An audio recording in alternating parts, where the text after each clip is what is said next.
গোলু আর গোলুর মা আজকে কি করছে তোমাদেরকে দেখায়। তো হ্যালো এভরিওয়ান, তোমরা সবাই কেমন আছো? আমরা তো খুব ভালো আছি। আর আজকে আমার মা এগুলো কি করছে, উঠোনের দুবলো ঘাসগুলো কেটে দিচ্ছে। তো এটা উঠোনের বাইরের দিকে একটু, আর আমি এদিকে একটু ঘুরে বেড়াচ্ছি, কারণ আজকে আমার কাজ অতটা ছিল না, কাজ সকালবেলা কমপ্লিট হয়ে গেছে।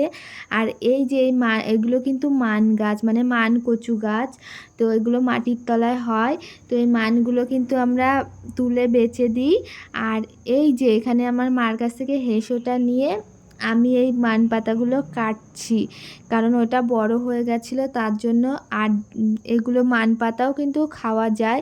তো আমরা কিন্তু খাই, আর আমাদের বাড়িতে এগুলো চাষ হয় না, এমনি হয়, আমরা বেচেও দিই। তো কেমন লাগছে তোমরা অবশ্যই কমেন্ট করে জানাবে। আর এই দিকের মান পাতা কাটতে কাটতে আমি এইদিকে ভাইকে রাগাচ্ছিলাম আর কাটছিলাম। তো মা এদিকে বকা দিচ্ছিল যে আর কাটিস না, কারণ এই দিকের মানগুলো একটু ছোট, তো যে কারণে বকছিল। আর ওইদিকে ভাই বলছে আমাকে দে, তো আমি ওকে দিইনি। তো ভিডিওটা ভালো লাগলে লাইক কমেন্ট করে